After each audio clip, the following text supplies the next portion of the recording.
अल्लाह अकबर अल्लाह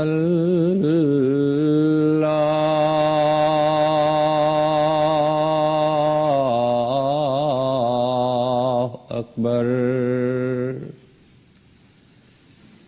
अल्लाह अकबर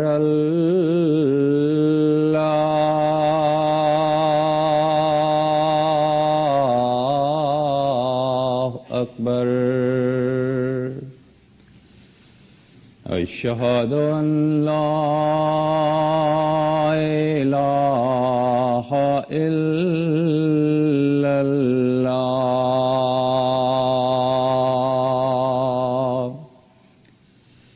अशहदु अन ला इलाहा इल्लल्लाह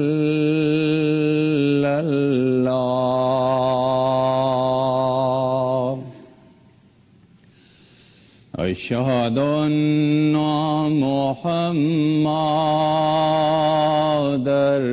रसूलुल्लाह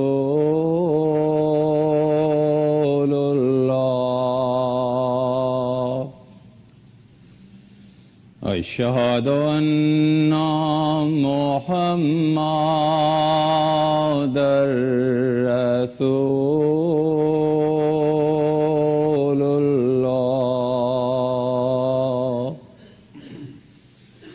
हय्या अलस्सलाह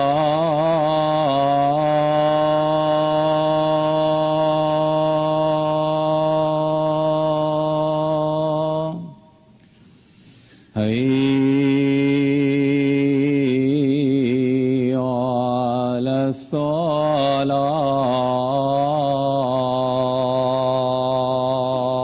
अलस्सलाह हय्या अलल फलाह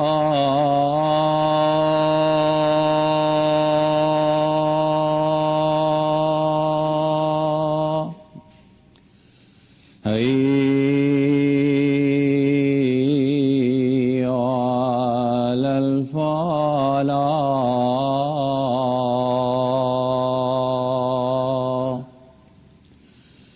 अल्लाह अकबर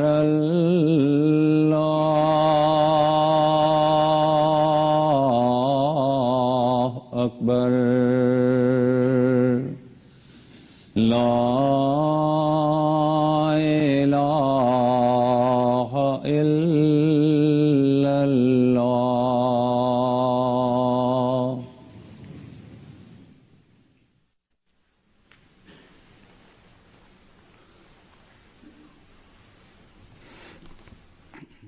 अस्सलामुअलैकुम रहमतुल्लाह।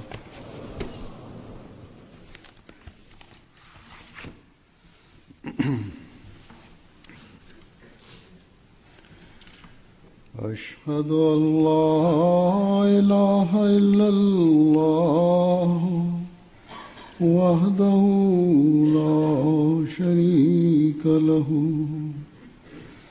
वअशहदु अन्ना मुहम्मदन अब्दुहु व रसूलुहु अम्मा बअदु फ़अऊज़ु बिल्लाहि मिनश शैतानिर रजीम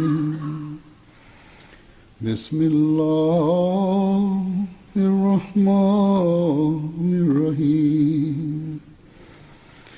अल्हम्दुलिल्लाहि रब्बिल आलमीन अर्रहमानिर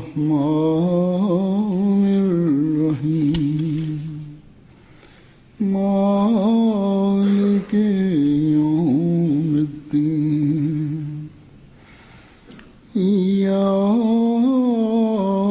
इय्याका नअबुदु व इय्याका नस्तईन इहदिनस सिरातल मुस्तकीम सिरातल लज़ीना غير المغضوب عليهم ولا الضالين. إنما يعمر مساجد الله من آمن بالله واليوم الآخر وأقام الصلاة وآتى الزكاة ولم يخشى إلا الله فعسى أولئك أن يكونوا من المهتدين. Halifa mtukufu ayyadahullahu ta'ala bin Nasir Aziz anasema kwamba tafsiri ya aya hii ni hivi: anayestawisha misikiti ya Mwenyezi Mungu ni yeye tu amwaminie Mwenyezi Mungu na siku ya mwisho na kusimamisha swala na kutoa zaka na hamwogopi yeyote ila Mwenyezi Mungu, basi hao huenda wakawa miongoni mwa waliongozwa. Leo kwa fadhili za Mwenyezi Mungu katika mkoa wa Canada ambayo inaitwa British Columbia, Jumuiya Ahmadiyya imebahatika kujenga msikiti. Ingawa miongoni mwenu familia kadhaa imeshawahi kufika hapa tangu miaka 40 au miaka 50, lakini tangu miaka 25 au miaka 30 ni wengi ambao wanaishi katika eneo hili, lakini sasa umebahatika kujenga msikiti hapa. Ingawa makao makuu yalikuwepo hapa na swala kwa ajili ya swala ukumbi ulikuwepo na mission house pia ilikuwepo, ndiyo maana labda hamkufikiria sana kuhusu ujenzi wa msikiti.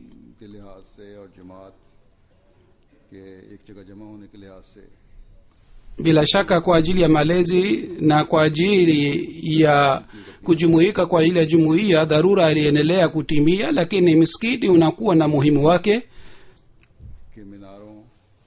Minara ya msikiti na dom yake na ghorofa yake inakuwa na athari juu ya wanajumuiya na juu ya mazingira pia na juu ya wale wasiokuwa wa Ahmadiyya pia. Na kwa sababu ya ujenzi wa misikiti, njia mpya inafunguliwa kwa ajili ya kutambulisha jumuiya na njia mpya ya mahubiri inapatikana. Hii ndiyo ni sababu Sayyidina alayhi salatu wassalam alitukumbusha sana kuhusu ujenzi wa msikiti, kwamba kwa sababu ya kujenga msikiti umoja wa jumuiya utapatikana, na pamoja na hii mahubiri pia yatapanuka sana. Bila shaka Sayyidina alayhi salam amesema hii pia kwamba hata kama inajengwa msikiti mdogo, lakini ni muhimu msikiti lazima ujengwe.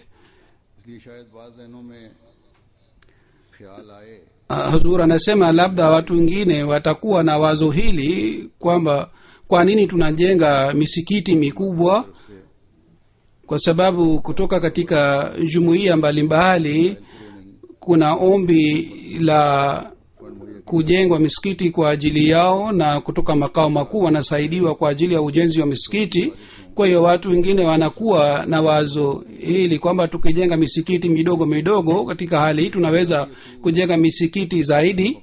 Lakini ikiwa sisi tukizingatia kanuni ya msingi, katika hali hii swali hili haliwezi kupatikana, na ile kanuni ni innamal a'malu binniyat, yani matendo hutegemea nia ya mtu.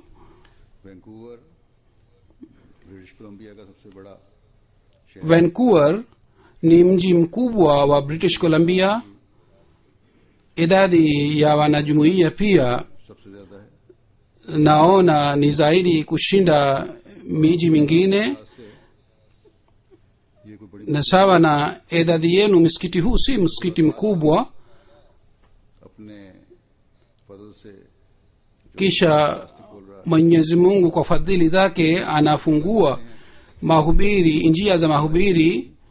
वसी होनी Zile njia za mahubiri pia zinatutaka kwamba misikiti yetu iwe mikubwa, चाहिए। मसीह मौद अलैहिस्सलाम के इस na kisha kujenga misikiti mikubwa pia ni sawa na ilham, ufunuo wa sayyidina alayhi salatu wassalam, ambamo mwenyezi mungu amesema wase makanaka, वसी का yani upanue nyumba yako.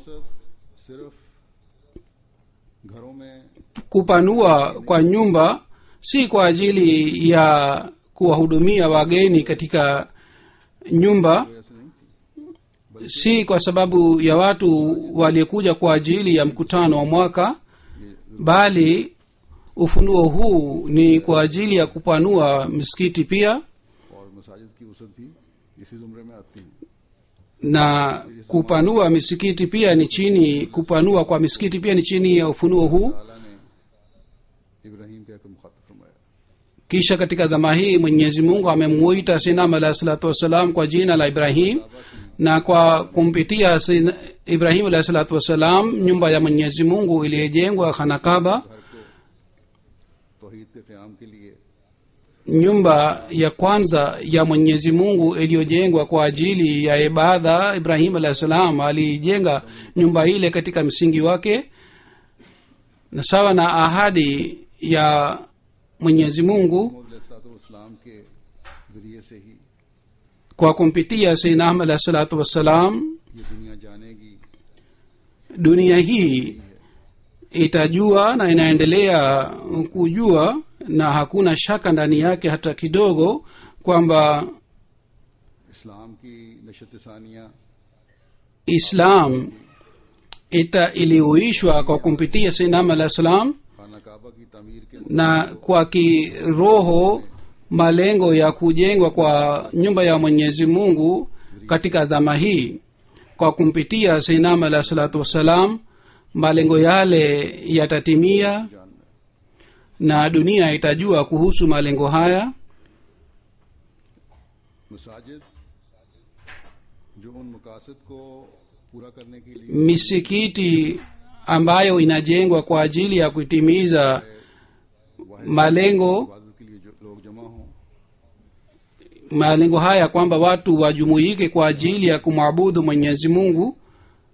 मसाजिद की तामीर की तरफ तवज्जो देने के Kuhusu hii pia tunatakiwa tuzingatie ujenzi wa misikiti. लिए मैंने कहा कि असल Hazur anasema basi, kama niliyosema, kitu haswa मुताबिक वो नीयत है sawa na kauli ya mtume Muhammad sallallahu alaihi wasallam ni ile nia kwayo kazi yoyote inafanywa, na nia yetu ni kuimarisha umoja wa Mwenyezi Mungu na kusambaza ujumbe wake,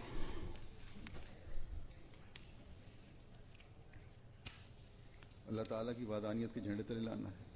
na kuwaleta watu kwa wingi katika chini ya bendera ya umoja wa Mwenyezi Mungu, रूहानी इनकलाब पैदा करना है।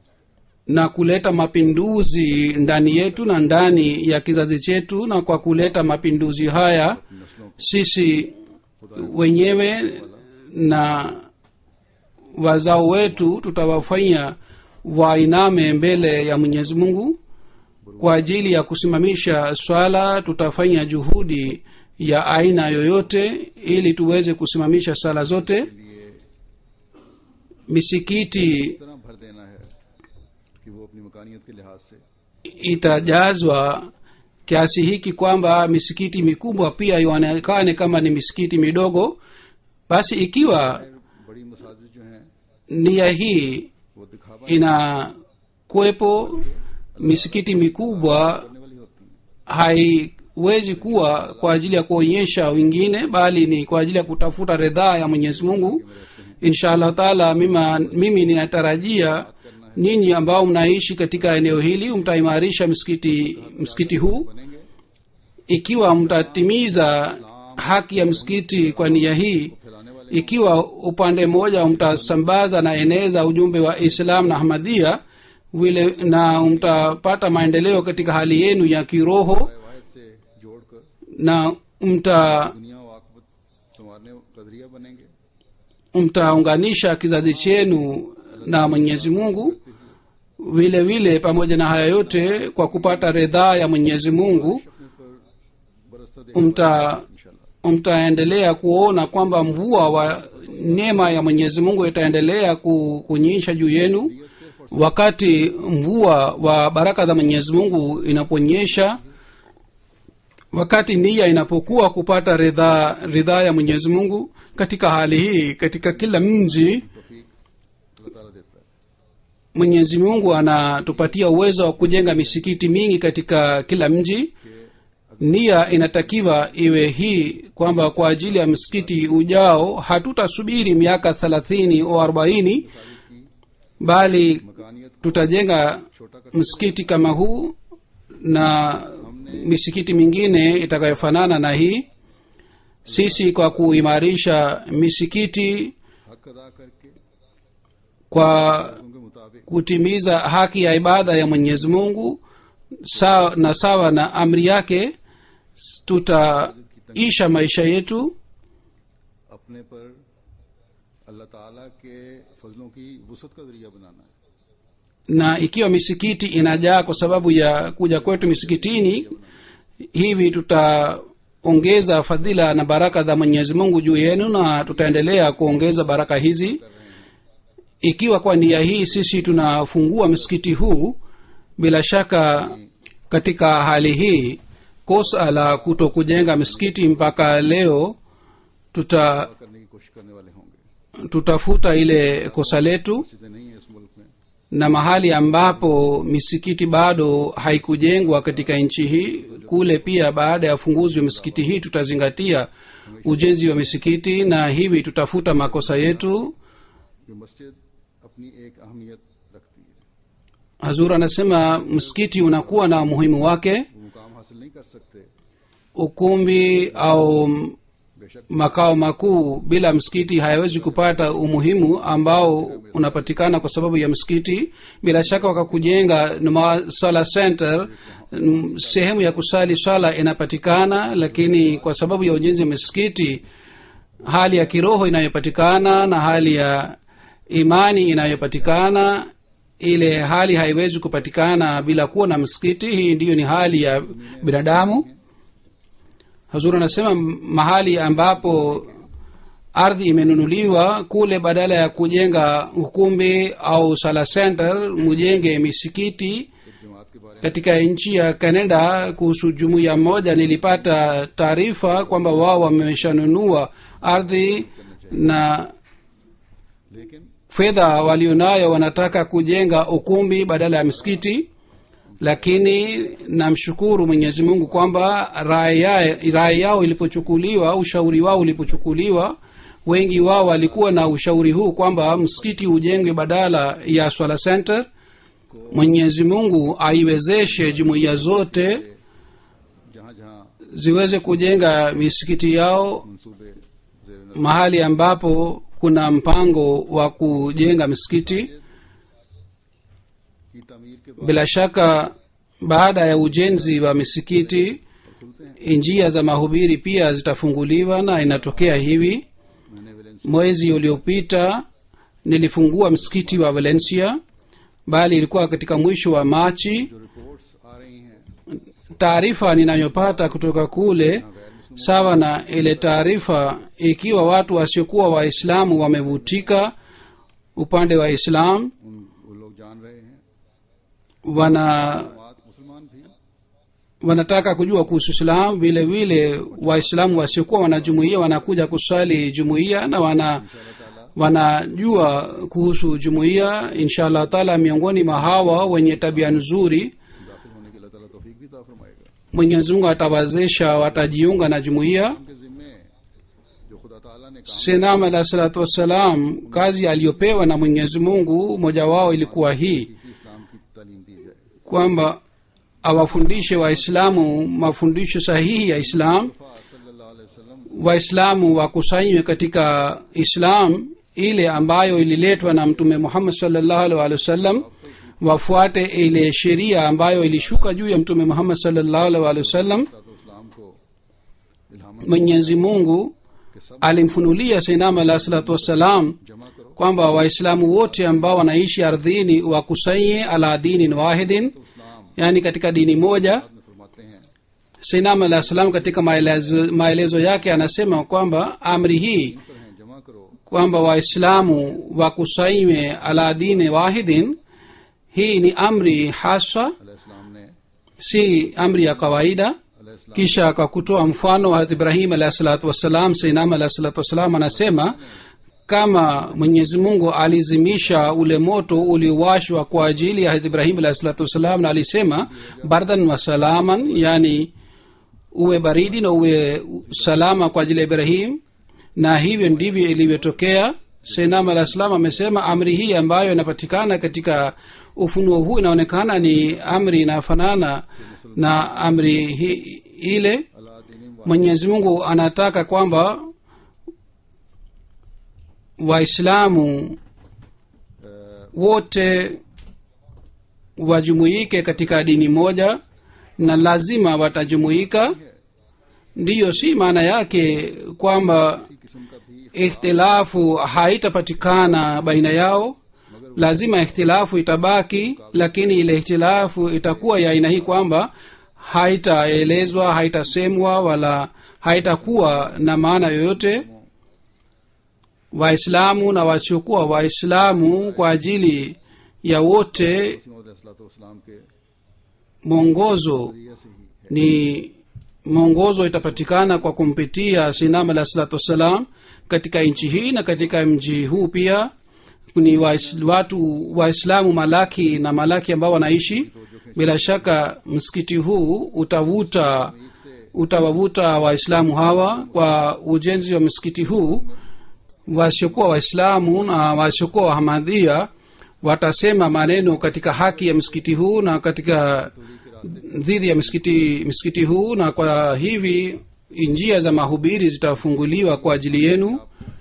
तैयार करना हो Kwa ajili ya hii pia mnalazimika mjitayarishe. के बाद दूसरी जिम्मेदारी Hazur anasema basi baada ya ujenzi wa msikiti, बढ़ती चली जाएगी jukumu baada ya jukumu lingine litaendelea kupatikana juu yenu, जाहिर है na ni dhahiri kwa ajili ya mahubiri wakati mtakapojitayarisha. लिहाज से तैयार करेंगे Ikiwa upande mmoja mtajitayarisha kuhusu elimu, vile vile कोशिश करेंगे mtajitahidi kuboresha hulka zenu, na inatakiwa mufanye hivi. वजह से Pengine kwa sababu ya tofauti baina ya kauli yenu na amali yenu, hakuna atakayekuja karibu yenu. बरकत के दरवाजे Basi baada ya ujenzi wa misikiti, baraka zinapatikana kwa ajili ya nafsi ya mwaminio, na mwaminio anaendelea kuzidi katika imani, na kwa kijumuiya baraka zinashuka hivi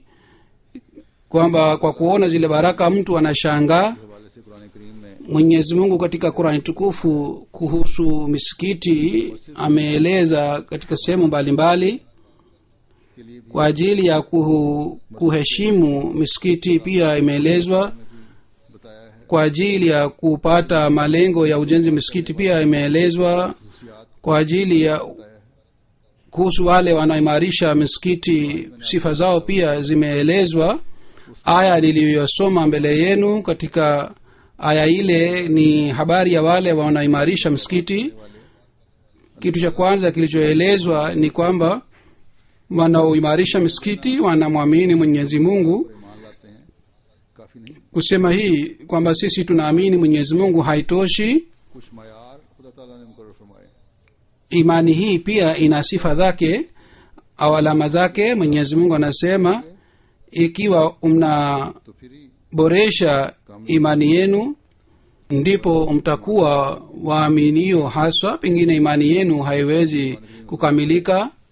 Mwenyezi Mungu anasema katika Qur'ani tukufu, qalatil arabu amanna, yani watu wa vijiji wanasema sisi tumeamini. उनसे Yani wale watu ambao hawajui elimu ya islam, अल्लाह ताला से ताल्लुक na kwa sababu ya hii hawakupata maendeleo katika kujenga uhusiano na mwenyezi mungu na katika kujua kuhusu islam. mwenyezi mungu anasema msiseme kwamba sisi tumeamini, bali kullam tuminu wakulu aslamna. इनको बता दे yaani mwenyezi mungu alimwambia mtume muhammad sallallahu alaihi wasallam kwamba nyinyi bado hamkuamini, lakini mseme kwamba sisi tumetii kwa kidhahiri, na hii utii huu unaweza kuwa kwa sababu yoyote. के बाद फिर ईमान में basi baada ya kutamka shahada, kupata maendeleo katika imani na kujenga uhusiano na mwenyezi mungu na kuzingatia ibada yake na kwa ajili ya ridhaa yake kuwa tayari kwa ajili ya kujitolea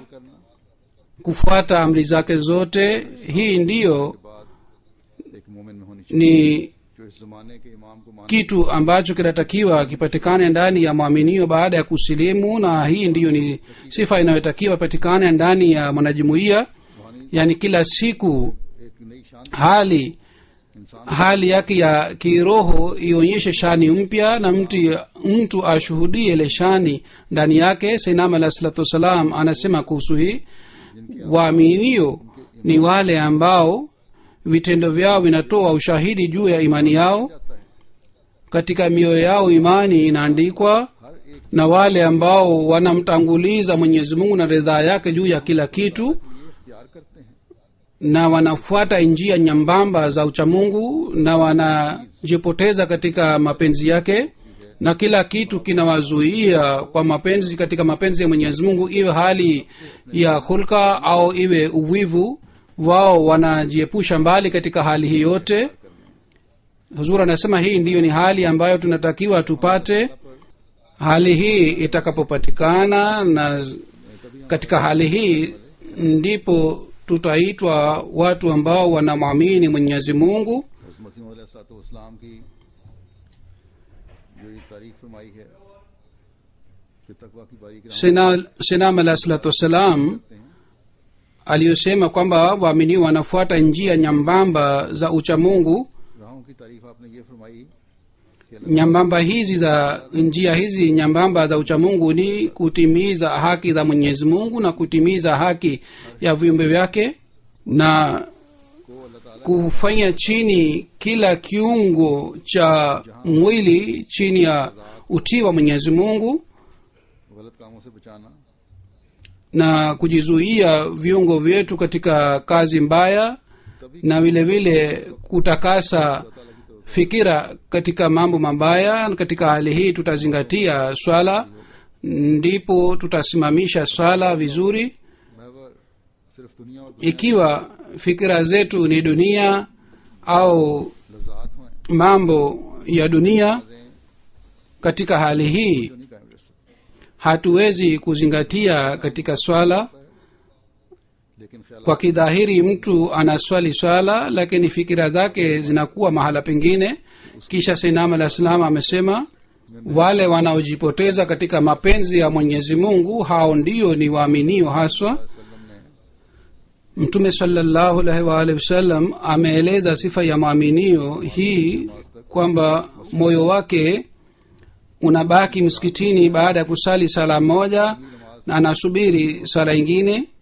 anakuwa katika subra hii kwamba wakati wa sala utakapofika ataenda msikitini. bila shaka kazi ya dunia pia ni muhimu kwa ajili ya mwanadamu, na sinama alah salatu wassalam ametuelezea jambo hili hivi kwamba ikiwa mtu hatimizi jukumu lake, yeye atakamatwa, है चाहे वो खेती बाड़ी iwe anafanya biashara, anafanya kilimo au anafanya kazi yoyote. ikiwa hatimizi haki yake atakamatwa, lakini katika kazi zake hizi anatakiwa mwenyezi mungu pia akumbukwe.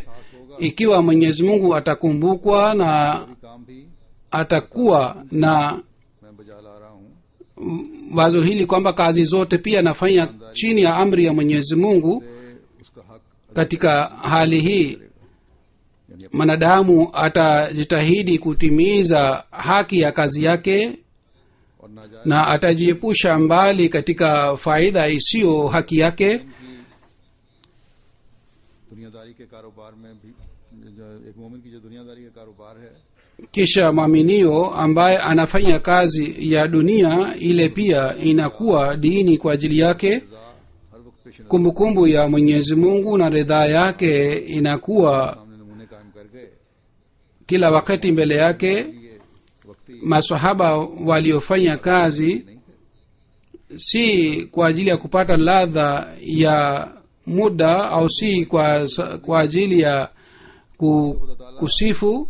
Wao walikuwa hawahitaki sifa zetu, mwenyezi mungu aliwasifu. अल्लाह उनसे wao walipata stakabati kutoka kwa mwenyezi mungu kwamba mungu amekuwa radhi kwao, उसकी तारीफ की जाए। na yule ambaye mwenyezi mungu anakuwa radhi naye yeye hana haja ya ridhaa ya mwanadamu. उनके नमूनों lakini hawa watu wanabaki kama ni mifano kwamba ikiwa mnafuata mifano yenu kwa kuzingatia ridhaa ya mwenyezi mungu, mkifanya biashara yenu au kazi ya dunia katika hali hii, चलने वालों में mwenyezi mungu atawajaalia nyinyi pia mtahisabiwa miongoni mwa wale wanatafuta njia wanaofuata njia za ridhaa ya mwenyezi mungu.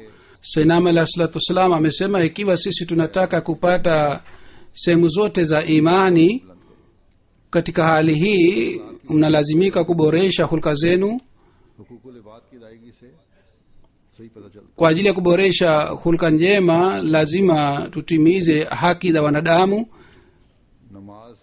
नमाजें पढ़ लेना और अपने huzuri anasema kusali swala na देना ही kujidhani kwamba और ईमान tumetimiza haki ya mwenyezi mungu, hivi hatuwezi kupata ukaribu na mwenyezi mungu na mapenzi yake, bali haki za jamii एक ईमान का दावा करने वाले के लिए pia lazima zitimizwe, na mwaminio analazimika kutimiza zile haki pia. kisha sainam alah salatu wassalam amesema katika uvivu कि ये भी pia mnatakiwa mujiepushe mbali, kwa sababu uvivu pia inapeleka mbali katika ukaribu na mwenyezi mungu.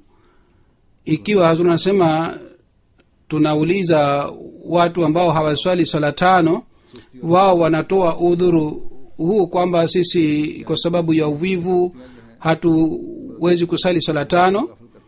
hazur anasema uvivu huu pia unaghafilisha katika mapenzi ya mwenyezi mungu, दूर ले जाते na polepole unapeleka mbali katika dini अल्लाह ताला के हुजूर पेश होने na haufu ये भी नहीं रहता। ya akhira, na haufu hii kwamba tutaenda mbele ya mwenyezi mungu, hii pia inapotea katika hali hii. ndiyo maana mwenyezi mungu ameeleza sifa ya waamini wanaimarisha misikiti kwamba wanaamini siku ya akhira. उनका बदला आखिरत में मिलना है। vitendo tunavyofanya katika dunia hii matunda yake yatapatikana katika akhira. ibada inayofanywa kwa ajili ya ridhaa ya mwenyezi mungu, ईमान imani juu ya mwenyezi mungu, हफ्तों में शुमार करवाकर खुदा ताला की जन्नत kwa kutuingiza katika mwongozo itatupatia pepo ya ridhaa ya mwenyezi mungu. kisha sainam alah salam amesema जहाँ wale wanaimarisha misikiti ya mwenyezi mungu, 5 वक्त ikiwa अदा करते हैं, wanazingatia sala zote, wanasali sala tano misikitini, vile vile wanatoa katika njia ya mwenyezi mungu kwa ajili ya ridhaa ya allah subhanahu wa taala, wanatoa mali yao katika njia yake. kwa fadhili za mwenyezi mungu, jumuiya ahmadia kwa ajili ya kutoa mali katika njia ya mwenyezi mungu, jumuiya ina mfano wake. hasusan kuna watu kadhaa ambao wanatoa mali yao sana katika njia yake. katika ujenzi wa msikiti huu pia kuna watu wengi ambao walitoa dola 100,000 au dola malaki kwa ajili ya ujenzi wa misikiti. wasiokuwa ahmadhia wao pia wanatoa mchango, lakini ये है sifa hasa ya mwanajumuiya ni kwamba anatoa michango yake ya kila mwezi, kisha anatoa katika mipango mingine pia.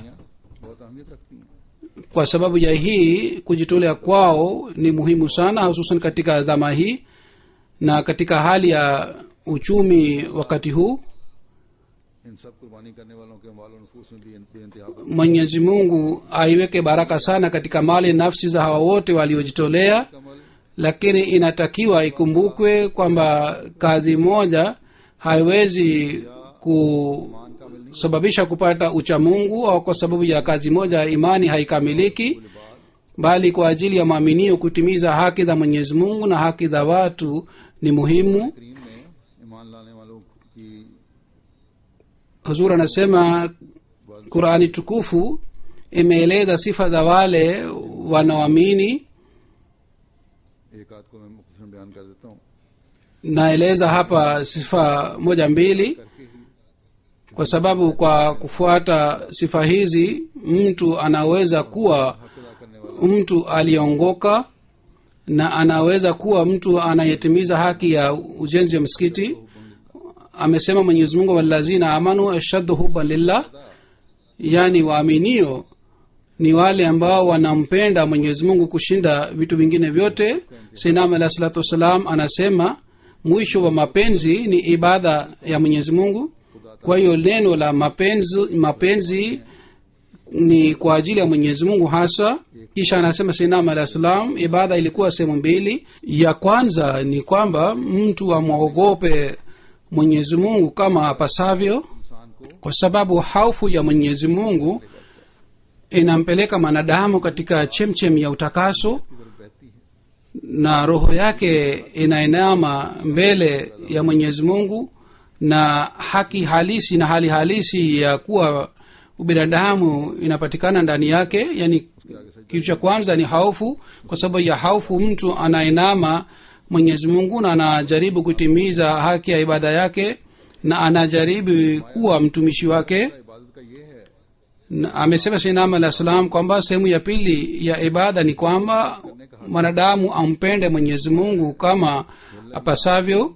Ndiyo maana Mungu amesema walazina amanu ashaddu hubban lillah, और दुनिया की सारी मोहब्बतों को yani mapenzi yote ya dunia hii नहीं समझकर हकीकी awe na imani ni ya muda, na ये दो हक हैं जो अल्लाह ताला nuru hasa ni ya Mwenyezi Mungu. Hizi ni haki mbili ambazo Mwenyezi Mungu anataka kwa waja wake. Kwa ajili ya kutimiza haki zote mbili एक रंग रखती है। katika kila ibada inakuwa na hali yake hii, lakini Islam imeeleza sura mbili ya ibada. Hofu na mapenzi ni vitu viwili Mahal नजर आता ambavyo kujumuika kwake inaonekana si rahisi. है, कर सकता है, Ikiwa mtu anamwogopa mtu hawezi kumpenda yeye, रखती है। lakini hofu ya Mwenyezi Mungu ni aina tofauti. Kadiri mtu anapata maendeleo katika hofu ya Mwenyezi Mungu, ataendelea kuzidi katika mapenzi ya Mwenyezi Mungu. Kadiri atakapoendelea katika mapenzi ya Mwenyezi Mungu, और बुराइयों से hofu ya Mwenyezi Mungu itashinda ले जाए। na itamchukiza katika maovu na itampeleka katika wema. Hii ndiyo ni hali ambayo ni muhimu mwanadamu aminiwa apate katika maisha yake. Kisha Sayyidina alayhi salam ameeleza hali ya mapenzi, na ni kwa ajili ya hofu ni sala, na kwa ajili ya mapenzi ni ibada ya haj. Mada hii ni ndefu sana, एक मोमिन को lakini हासिल करना जरूरी hii ndiyo ni hali ambayo maaminio anatakiwa lazima apate. है। रसूल का Yani hofu ya Mwenyezi Mungu iwe sababu ya kupata mapenzi yake. Hali hii inapopatikana, katika hali hii mtu anakuwa mtu wa kufanya ibada na anakuwa mtu wa kutimiza haki ya msikiti. Hii ndiyo ni hali ambayo Sayyidina alayhi salatu wasalam alitaka ipatikane ndani ya wafuasi wake. Basi sisi pamoja na ujenzi wa misikiti hii kuna haja ya kujichunguza kwamba kiasi gani tunatimiza haki ya ibada ya Mwenyezi Mungu, के दावे में पूरा kiasi gani sisi tunatimiza madai yetu ya kumpenda Mwenyezi Mungu, kiasi gani sisi tunatimiza haki ya wenzetu, kwa sababu haki ya ibada haiwezi kutimizwa bila uchamungu, na uchamungu hauwezi kupatikana bila kufuata amri zote za Mwenyezi Mungu. Quran करीम में Mwenyezi Mungu kwa ajili ya kurekebisha hali zetu alitoa amri chungu mzima katika Qur'ani tukufu, na maaminio analazimika kufuata zile amri zote, ndipo anaweza kuwa mtu aliongoka.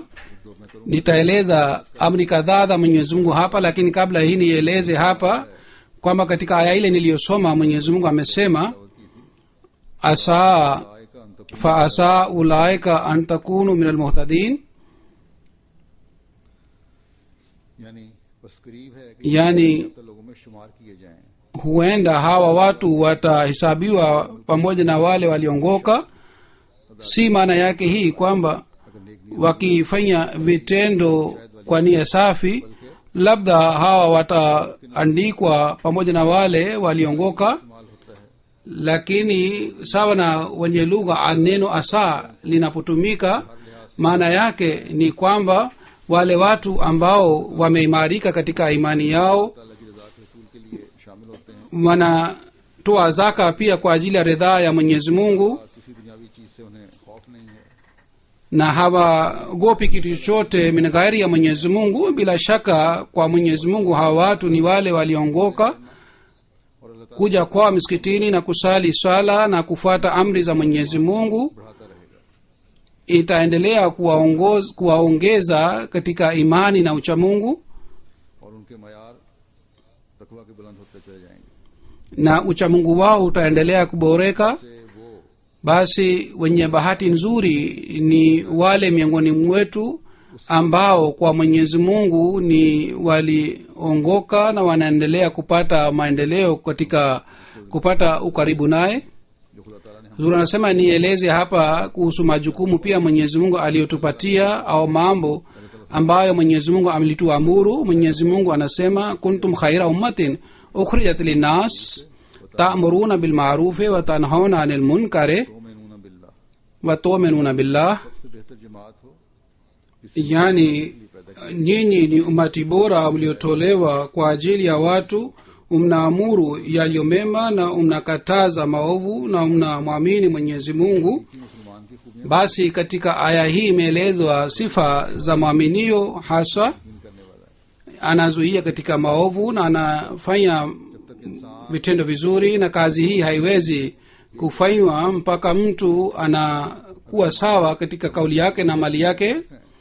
Ikiwa vitendo vyetu ni tofauti katika maneno yetu, अपने पर अपने जो लोग हैं उन पर भी katika hali hii maneno yetu hayataleta athari juu ya wenzetu, na tuache mambo ya wasiokuwa na jumuiya, wao hawatapata athari kabisa.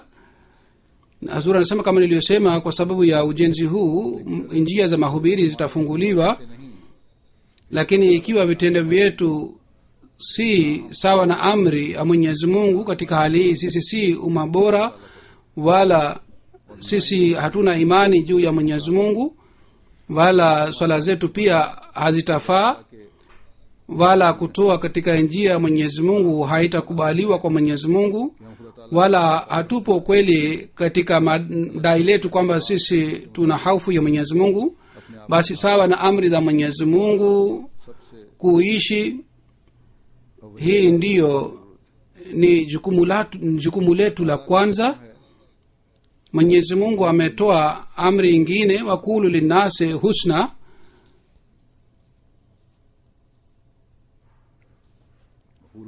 ना से हंसना, सही लफ्ज़ हंसना ही है ना, सॉरी, वकूलु लिन्नास हुस्ना, कि लोगों से नरमी और मुलातफत से yani बात करें, uzungumze na watu kwa upole. इजहार तो हमारा आपस में होना चाहिए। Hali hii inatakiwa ipatikane kwanza ndani yetu sisi wenyewe, hasusan wenye madaraka katika jumuiya wanatakiwa wazingatie sana jambo hili kabla ya mahubiri. Kwanza sisi ऐसे लोगों से इबादत सालिहीन से भरना है tutajaza misikiti yetu katika watu wema ambao kwa ajili ya Mwenyezi Mungu wanatimiza haki yake. Lakini baadhi wakati malalamiko mashitaka yanapatikana kwamba wenye madaraka wengine wanakuwa na hulka ya aina hii, au watu wengine ambao wanaona kwamba ni wema sana, wao wanaongea na watu wengine katika hali hii kwamba wanawaudhi wengine, na hivi watu wale wanaenda mbali katika jumuiya. Hawa watu badala ya kuimarisha msikiti wanaharibu misikiti. सबसे पहले तो Basi kwa ajili ya umma bora, kwanza kabisa kuna haja ya kujirekebisha, हमेशा होता आया है na kama iliendelea kutokea kwamba pamoja na misikiti njia za mahubiri pia zinafunguliwa, इंशाल्लाह hapa pia insha allahu taala njia za mahubiri zitapatikana, zitafunguliwa. के लिए आने Huzur anasema watu watakaokuja kuangalia msikiti huu na katika wenzenu, katika jamii yenu, katika mazingira yenu, इस जब ये लोग आए muache athari hii, उसे मजबूत तर करते चले जाएं na watu watakapokuja kuangalia msikiti huu waseme kwamba wanajumuia kazi yao ni होना चाहिए कि kutafuta faida kwa ajili ya wengine. Hii ndiyo ni kazi ya wanajumuia, inatakiwa afanye katika dunia hii. कि हम अपने फायदे के बजाय Mafundisho ya Islam ni kwamba badala ya kutanguliza faida ya nafsi yetu, sisi tunatanguliza faida ya watu wengine. Si kwamba sisi tuna imani hii, bali kwa vitendo vyetu tunathibitisha. लोग मजीद देखेंगे Na kwa sababu ya ujenzi wa misikiti watu watashuhudia hali hii. Mwenyezi Mungu kwa fadhili zake anafungua njia za mahubiri. Baadhi wakati tunawasiliana na watu और यहाँ भी ambao hatuwezi kuwasiliana nao kwa sababu ya juhudi letu. Hapa pia mtawasiliana na watu इस्लामी nyinyi kwa kauli yenu na kwa amali zenu. Muboreshe uhusiano huu na hawa watu, waanze kuwapenda. Kama niliyosema kwamba uhusiano wenu wa wenyewe kwa wenyewe खुदा के असूल के लिए बढ़ते चले kwa ajili ya ridhaa ya Mwenyezi Mungu iendelee kuboreka zaidi, kwa sababu kwa ajili ya mahubiri kitu hiki pia ni muhimu sana, na vile vile kwa ajili ya imara ya jumuiya pia ni muhimu, na vile vile kwa ajili ya ridhaa ya Mwenyezi Mungu pia ni muhimu. Mwenyezi Mungu aijalie kwamba baada ya ujenzi wa msikiti jumuiya imarike kwa undani na ifuate amri zote za Mwenyezi Mungu na imarishe misikiti yote में अटका रहे za Mwenyezi Mungu, na moyo wenu ubaki misikitini kama Mtume Muhammad sallallahu alaihi wasallam alimtegemea mwaminio. समेटने वाली हो Msikiti huu ukusanye rehema ya Mwenyezi Mungu na hali yake, athari yake ipatikane juu ya kila atakayekuja kuona. Na kwa sababu ya ujenzi wa misikiti njia za mahubiri ziendelee kufunguliwa. Justin रखते हो लेकिन Sasa nataka kueleza maelezo kuhusu ujenzi wa misikiti, kwa sababu labda maelezo haya haitakuwa na maana kwa ajili ya wenyeji, lakini kwa ajili ya watu wasiopo hapa ni muhimu. Halifa wa nne katika mwaka 97 alitangaza kwamba msikiti ujengwe, na alitoa jina la msikiti huu Baitur Rahman. Msikiti huu umejengwa katika eka 4 kasorobo, na msikiti yenyewe ni katika 33,419 square feet, ni ghorofa mbili, na dom urefu wake ni 47 futi, na minara ni futi 76, na ukumbi zote mbili kwa ajili ya kina mama na kina baba ukubwa wake ni 6,800 square feet, na watu 1,150 wanaweza kusali katika ukumbi hizi mbili zote mbili. Na kwa ajili ya kugesha magari pia ni sehemu kubwa sana. Magari ya 140 inaweza kuegeshwa katika parking. Pamoja na misikiti kuna ukumbi mwingine kwa ajili ya dharura mbalimbali. Katika ukumbi ule watu 1,150 wanaweza kusali, na katika ukumbi katika hall ya msikiti watu 1,132 wanaweza kusali. Kuna maktaba na kuna center ya mahubiri, kuna kijiko, kuna sehemu ya kuoshea maiti, kuna nyumba ya mashiri, kuna classroom 4, ni ofisi, ni boardroom, ni nyumba ya wageni pia ipo, और बड़ी खूबसूरत बाहर की कैलीग्राफी भी यहाँ हुई हुई है na maandishi mazuri yameandikwa juu ya msikiti huu.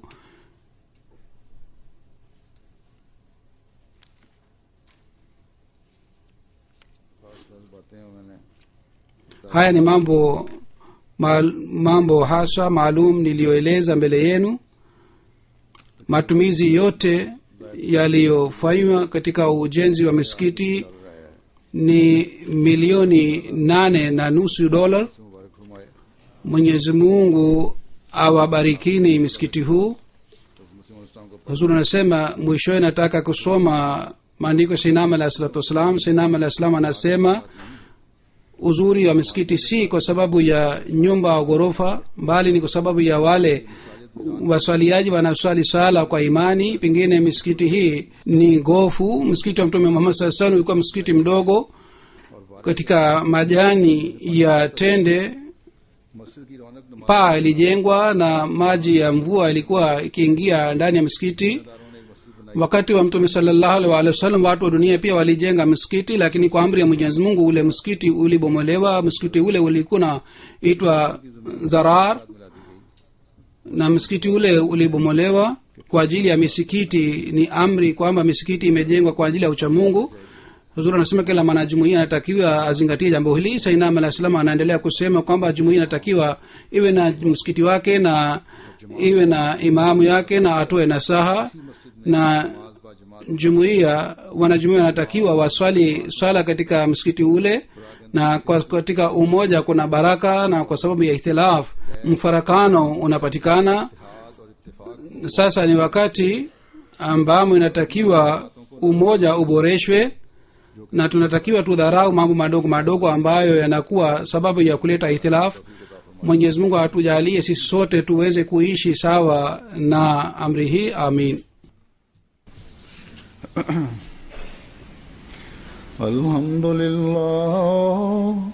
Alhamdulillah nahmaduhu wa nasta'inuhu wa nastaghfiruhu ونؤمن به ونتوكل عليه ونعوذ بالله من شرور أنفسنا